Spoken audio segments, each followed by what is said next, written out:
Prepper needs an AR-15. The fact is, since founding of the United States, many Americans have continuously sought out and equipped themselves with the latest options in weapon technology, and as of this moment, the AR-15 is the pinnacle of that.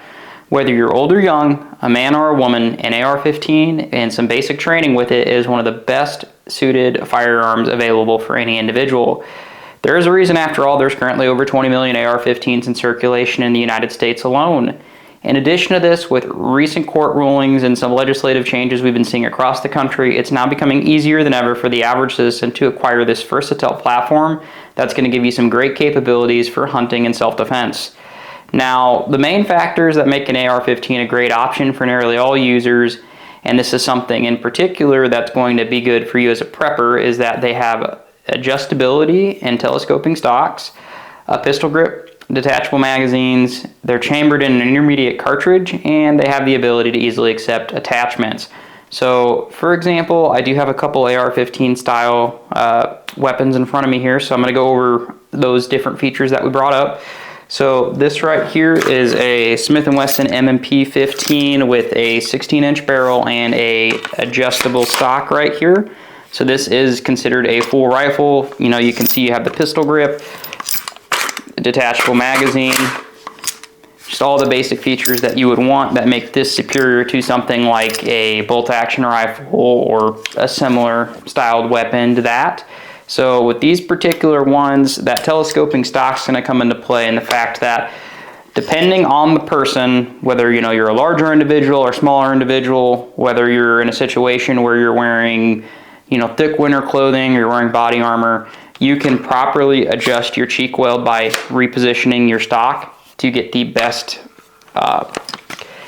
cheek weld on your weapon. So you can always adjust that based off of that. And same thing, again, based off a person's size, that's where having the adjustable stock on this style is going to be a big benefit over anything with a fixed stock. The pistol grip, this is something you see more common across most platforms that are more modern, but it is something that's still important to point out versus old style weapons. It's going to give you a lot more control, and it's a lot more comfortable, especially if, for example, you're holding this long term. So if you're out there and you're protecting your property and you're holding your rifle for a while, it's going to be a lot more comfortable using something like this than, for example, a shotgun or a hunting rifle, where it's going to position your wrist a little bit more differently. The next big benefit with these that I pointed out is the detachable magazine. So this example right here is a 30 round PMag. These are relatively common. These are available in, can't say every state right now, but the large majority of states allow you to have 30 round magazines. This is to point out something you would probably see every single law enforcement officer with a rifle in this country carrying, so 30 round magazines are a big advantage. It's going to give you the ability to add more firepower for the simple fact that you have more rounds here in the weapon when you're using it. Now, to be blunt, this isn't something when it comes to hunting you're going to need. We have certain people that like to point out in the media, well, you don't need 30 rounds for hunting. Well, that's true. You don't need 30 rounds for hunting unless you're one heck of a bad shot. But at the same time, if you're going to defend yourself, you may. Let's just be blunt. We live in a society, and especially when SHTF situations could happen, where you may be encountering several people at once that wish to do you immense harm. You need that capability of protecting yourself, and having the ability to have magazines with this type of capacity, especially detachable, that you can switch out quickly if you continue needing to engage a threat, it's vital. So that's one of the features I do want to point out as a big benefit to this for, say, for example, a shotgun, which typically most shotguns are going to be tube fed or break action. You do have semi-autos, but those aren't common to run across. Or, for example, again, a bolt-action rifle or a lever-action rifle, which they're tube-fed, and they're going to be a lot more difficult to reload and carry less ammunition on the actual rifle itself. So those are great for hunting, but they are not great for self-defense. The next thing that I actually really like with these rifles that I feel personally is a benefit is the fact that they use an intermediate cartridge. So these use a .223 round. A .223 round is a intermediate rifle round. It's not a full-size battle rifle round like what you would see running around early into Vietnam or back in the Korean War or World War II. Those would typically be a .308 or .30-06 size cartridge, which is a full-size rifle round that you would see more for hunting. The 223 round or 5.56 NATO, that's going to be what's considered an intermediate cartridge. It's more lightweight. It still packs a punch enough to defend yourself with properly. So, you know, there's no issue with you worrying about it being capable enough. It's going to be capable enough in almost any engagement. And it's also capable enough to hunt most game. It's not something you want to go out there and bring down a moose with, but, you know, if you're hunting smaller game, for example, say just white-tailed deer, you can take a white-tailed deer down, for example, with one of these cartridges. So that's where, to me, that intermediate is kind of coming into play. Carry more of them with you. It's cheaper than a full-size rifle round, and it still gives you plenty of capability.